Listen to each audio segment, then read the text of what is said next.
song sparrow Melospiza melodium plasma using a salivary enzyme-linked immunosorbent assay ELISA. All right. Good afternoon, everybody. As Walker said, I'm Aaron. I'm Quinn. I'm Amanda. And I'm Elliot. And as Dr. Wacker mentioned, for our project, we were measuring dehydroepiandrosterone, or DHEA, in song sparrow, Melospiza melodium plasma using salivary enzyme-linked immunosorbent assay. So for this project, should get this out of the way, we're going to be referring this as DHEA. We're going to be calling it Melospiza melodium song sparrow, and we're going to call this ELISA. Because it's a mouthful. All right, so what is DHEA? Well, DHEA is a steroid hormone that's produced in the gonads, brain, and most commonly the adrenals. And this is the chemical structure. DHEA is a precursor for estrogen and testosterone. It's the most abundant circulating steroid in humans. And through other researches, it has been found that it is linked behavioral changes in song sparrows, most specifically aggressive behavior. All right, so why are we interested in song sparrows? Well, song sparrows are model organisms for studying aggression and its link to DHEA. And, as you can see on the right, this is a song sparrow, and on the left is a swamp sparrow. We chose this picture to show its aggressive behavior. As we all know, or kind of know, testosterone is mostly linked with aggressive behavior because, you want high testosterone during the breeding period. And this causes animals to be territorial and very aggressive. But for song sparrows, they exhibit this territorial behavior and aggression all year long. And what other papers have found is that this behavior is linked to DHEA. So, in order to measure DHEA, we're going to be running an ELISA.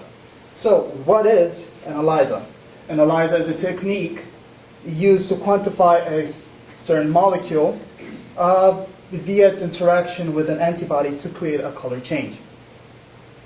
And for our project, we're going to use this saliva ELISA to detect DHEA in song sparrow plasma based on its interaction with the antibody. And this is the kit that we used. And in this kit, we're going to be placing our controls and samples in this plate right here. And in this plate, there are these 96 wells. And basically, they serve as miniature test tubes. Okay, now what's going on in these test tubes? Well, in these test tubes or wells, we have these things called antibodies. And in these antibodies, they basically bind to the molecule that we're trying to measure. Now, can this molecule potentially be bound to the walls or to the bottom of the plate? Yes, that's why we add this phosphate buffer. Now, this phosphate buffer, as you can see right here, it's on the bottom. This is to illustrate a point that it's forcing an interaction between the antibody and the wanted molecule. But the phosphate buffer, it's going to be all over the place. All right, so we also add another DHEA, or an enzyme conjugated DHEA.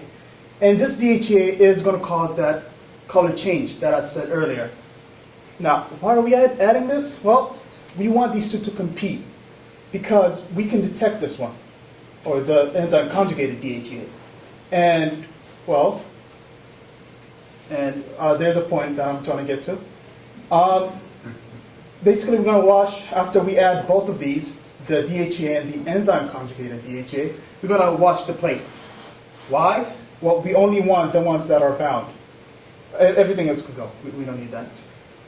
So, after we wash it out, we add a TMB substrate, or if you want to know the name, tetramethylbenzidine. And this is causing the color change. And after we add the TMB, we add the stop solution because we don't want the reaction to keep on going. And after this is basically our result. And how we measure it, that's going to be described later. So the purpose of our project is basically to optimize this saliva ELISA kit to measure on DHEA and song sparrow plasma. And why this ELISA kit? This method is very cost effective compared to radioimmunoassay because radiation. This method also requires less plasma. If we were using a blood ELISA kit, we would have to collect more birds and collect more blood, and we don't have that much time throughout the quarter. And our overarching goal, is to, not for this quarter, but as a whole, what we're trying to do is answer the question, do DHEA levels of female song sparrows change throughout the year in relation to their territorial aggression and behavior? Sorry. And right now, since I introduced you to the topic, Elliot is going to talk to you about how we did this. All right. So now that Aaron has explained how an ELISA works, I'll show you the procedures that we took using our plasma. So in order to collect our plasma, we first have to set up a mismet in song sparrow territory. We perform a simulated territorial intrusion by placing a speaker that plays the song sparrow song behind our net. This causes the territorial bird to fly towards that speaker and into our net.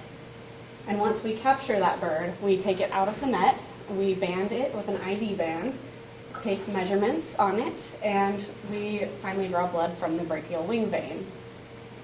Once we have collected our blood, we set the bird free, and we take our blood to the lab where we centrifuge it to separate the plasma from the whole blood.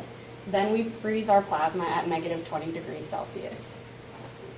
So there are 3 test groups that we are looking at in our ELISA. The first is a control. We've used the control solution from the salivary kit that we have in buffer solution that we can use as a baseline and compare all of our other results to. The second is our charcoal stripped and spiked plasma. And what this means is that we have taken a charcoal solution and centrifuged our plasma to remove all of the steroids and the detectable elements in the plasma.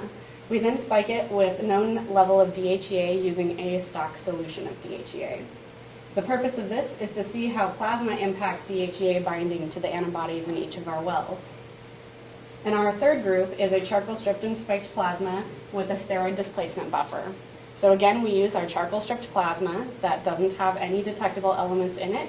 We spiked it with the known DHEA concentration, and we added a 1% steroid displacement buffer, which will break down binding globulins that could impact how DHEA binds to these antibodies. So a binding globulin can be thought of as a vehicle that carries DHEA in a less bioactive form and may prevent DHEA from binding to these antibodies. So in order to make our dilutions for our standard curves, we take our stripped plasma and we add our DHEA samples in separate concentrations. We ran this in triplicate, meaning that we have 3 identical samples of each of our test groups. Our DHEA concentrations were from 1,000 picograms per milliliter down to 10.2 picograms per milliliter.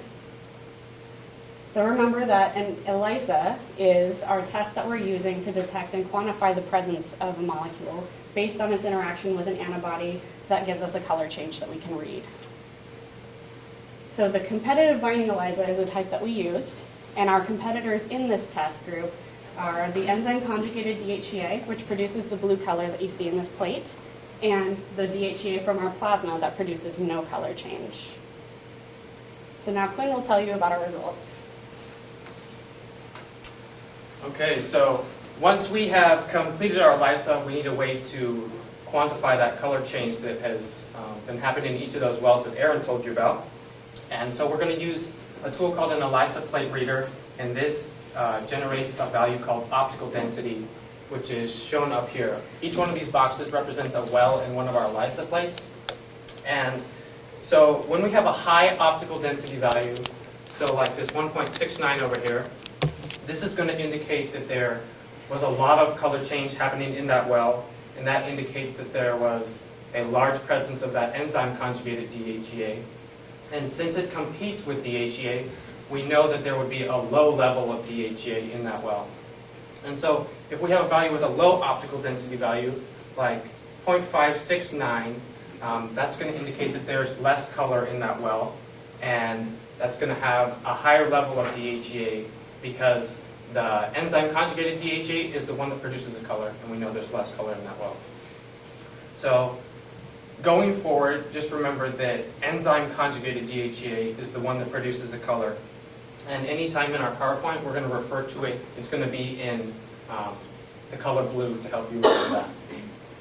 So we use optical density to calculate a value called percent bound of enzyme conjugated DHEA. And what this means is that it's the percentage of enzyme conjugated DHEA bound to those antibodies. So if we have a percent bound for a given well of 0.45, that means that 45% of the antibody binding sites have enzyme conjugated DHEA bound to them, and 55% of the antibody binding sites have DHEA bound. So they have an inverse relationship. So when one of them is high, the other one will always be low. So the next step is we take those percent bounds that we've calculated and we produce a standard curve. So on this x-axis, we have those spike concentrations that Elliot told you about, ranging from 1,000 all the way down to 10.2 down here. And then on the y-axis, we have the percent bound of enzyme conjugated DHEA. As you can see that it's in blue again, indicating that color change.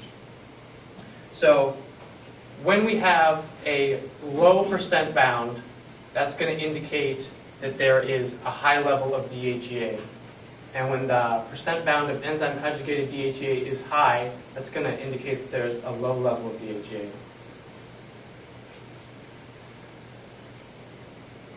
So just to refresh, here were the three groups we wanted to look at. The control curve is the way the ELISA kit was intended to be run for saliva. It's in assay buffer. That's just a solution that is known not to cause any interference when we're trying to read how much of that color is in those wells. The second group was that strip spike plasma, and the purpose of this was to see how is plasma impacting DHEA's ability to bind to those antibodies. And the third group is the charcoal strip plasma with that 1% steroid displacement buffer. And we're interested in this group because we want to see that if we can displace those binding globulins that are potentially bound to DHEA. So normally, when you think of a standard curve, you use this to find concentrations of unknown samples. But before we can look at plasma with unknown concentrations of DHEA, we need to see how the plasma is affecting the percent bound of enzyme conjugated DHEA. So here are all three of our test groups on the same curve so we can compare their percent bound of enzyme conjugated DHEA. So in the purple is our control. This is the way the kit was intended to be run for saliva. The solid red is our stripped and spiked plasma. And the dotted red line is the plasma with that 1% steroid displacement buffer. So up here in the corner is a little table with the enzyme conjugated percent bound. So we'll just focus on one spike concentration of DHEA. So we'll look at these 3 points right here. And for the control, we can see that the enzyme conjugated percent bound is 0.45, or 45% is bound to that enzyme conjugated DHEA. And for the stripped and spiked plasma, it's 0.35, or 35% of those antibodies in the wells are bound to the enzyme conjugated DHEA. And for the steroid displacement buffer, it's even lower, 25%. So what does this mean and how does it relate to DHEA? So like I said, they have DHEA and enzyme conjugated DHEA have an inverse relationship. So when we know one, we can know the other. And so for the control, and when we measure the enzyme conjugated percent bound, we can also know the amount of DHEA. So it has 55% DHEA bound to those antibodies in those wells. And as we move on to the plasma sample, it has a higher percent bound of DHEA. And looking at this strip and spike plasma with that steroid displacement buffer, it's even higher. 75% are bound to DHEA. So we need to try and explain this difference, because remember, we spiked all three of these samples to the same concentration of DHEA. But when we look at the percent bound, we're showing a difference. So we need to try and explain what's happening there. So Amanda can talk to you about that. So now you've seen our results. However, this is not what we predicted they would look like. So I'd like to go over those with you now. Our first prediction was that the plasma curve, here that you'll see in red, We predicted that it would have a higher percent of bound enzyme conjugated DHEA and a lower amount of DHEA than our control here shown in purple, because binding globulins would prevent this DHEA from binding to the antibodies in our pre-coated well plates. However, what we found was that in our plasma curve, we actually had a lower percent bound of enzyme conjugated DHEA than our control curve, indicating there is a higher level of DHEA here within this plasma curve. So why is this occurring? Well, our first prediction was that the charcoal stripping did not work effectively. We presumed that there was DHEA still remaining in this plasma, along with DHEA that come from the spiked known concentrations that we added to it. However, this was disproved because while running our ELISA kit with our other standards, we also used a stripped plasma that we did not spike with DHEA. And that optical density of those wells, along with our 0 wells that we did not have anything in, they were both the same. So this indicated that there was actually no DHEA present and that the stripping did indeed work. So next we predicted that the charcoal stripping changed the volume of plasma, resulting in a change in concentration of DHEA. When we strip the plasma, the charcoal initially is suspended in a liquid form, but it ends in a charcoal pellet form after centrifugation. What happens is that there's actually plasma that we lose in this actual charcoal pellet that we cannot extract out, therefore showing a loss of plasma from our initial amount. So now if you'll take a look, this dotted line here, this shows our adjusted plasma for volume loss due to charcoal, and this red shows our plasma control. As you can see, there's just not much difference there when we plotted this change in volume with our new numbers. It's just not much there at all. So what does this mean for us now with our control and our plasma standard? Well, for our project, we compare a salivary kit controlled DHEA stock solution to a separate DHEA stock solution that we purchased that is not affiliated with our saliva kit. We use that to generate the plasma standard curves. So our current hypothesis is that the 1,000 picogram per milliliter of our DHEA stock solution that we use from our saliva kit has actually degraded to a lower concentration. Our saliva kit is also near expiration date. Now, if we were using the kit for its original purpose of actually using the saliva instead of plasma, this would not be an issue. So we need to know that its concentration is accurate in order to compare these two DHEA solutions to one another. So now let's move on to comparing our plasma standard to the plasma with steroid displacement buffer. So as you can see here, our plasma with steroid displacement buffer, which is our dotted line, it has a lower percent bound of enzyme conjugated DHEA. Therefore, a higher level of DHEA is present. So why is this occurring? Well, our first hypothesis is that the steroid displacement buffer is displacing these binding globulins, and it is allowing that DHEA to bind to the antibodies, again, that are pre-coated in our plate. Our second hypothesis is that the steroid displacement buffer is so concentrated that it is degrading the antibodies in the ELISA wells, resulting in an inflated number of DHEA. So our team is motivated to pursue hypothesis 1, which states that the steroid displacement buffer is indeed doing its intended function. It is displacing the binding globulins and making them the DHEA more bioactive and able to bind to the antibodies in the well plate. At this present time, there is no current evidence in scientific research that identifies avian DHEA is having a binding globulin.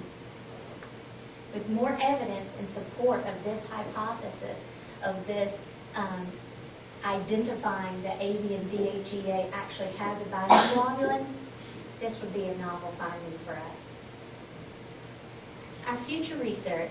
Well, we're trying to run a comparative ELISA between the DHEA stock that we have from the ELISA kit and the one that we purchased separately. And we also want to look further into identifying whether the avian DHEA has a binding globulin with a follow-up test to see if a higher or lower concentration of steroid displacement buffer would impact the percent bound of our enzyme conjugated DHEA.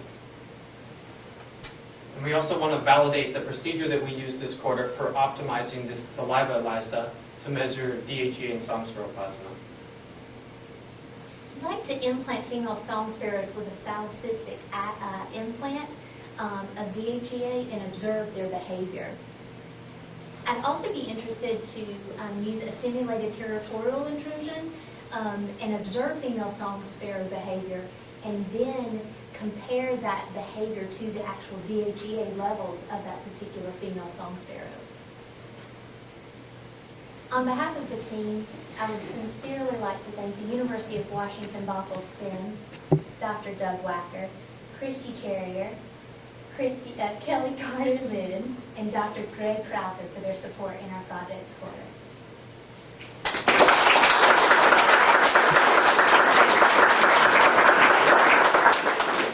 At this time, we'll open the floor for questions. Yes, So, ma'am.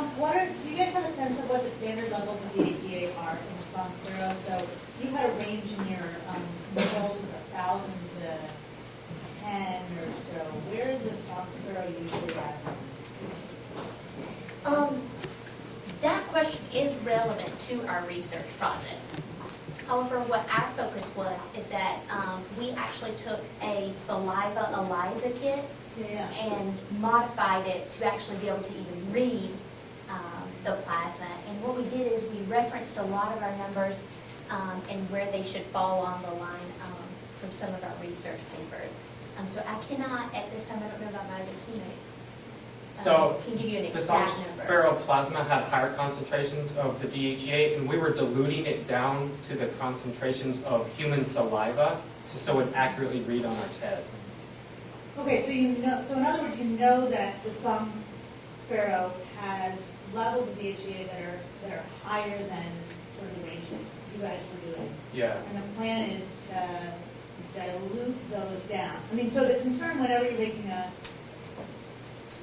concentration curve like this is if your concentration is outside of that curve, then the curve that you make is the more curve. They just wanted it to, so some sense of where a sparrow is.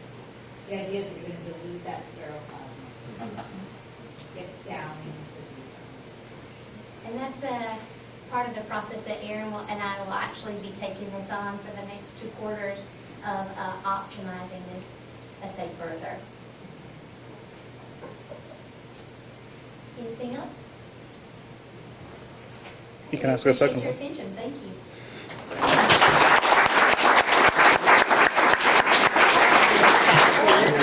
Log out, please. So that's our last talk before the second closing. No. We need to pause. Until about 2:35 or so, we're going to be bringing in a little bit more food. There's some food in the back. I'm done with the caucus. It's different now.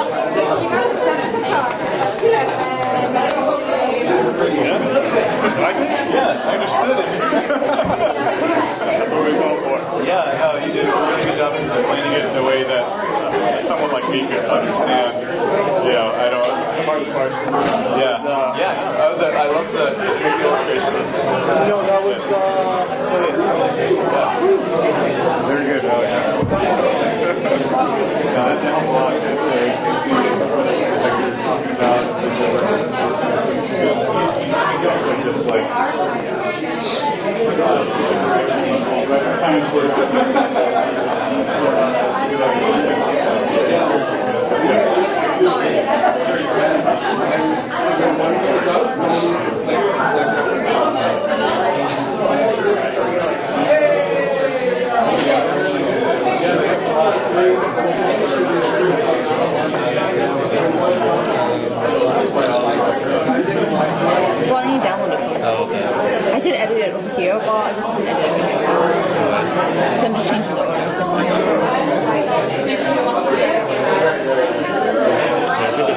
slide 80 right on that area.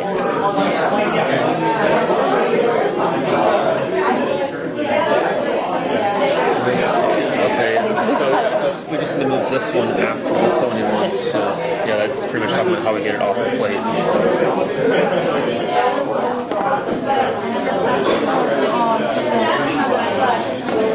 Awesome. So yeah, right there.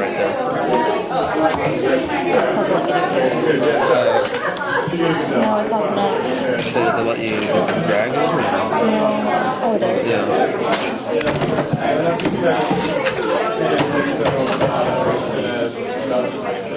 Yeah, right there.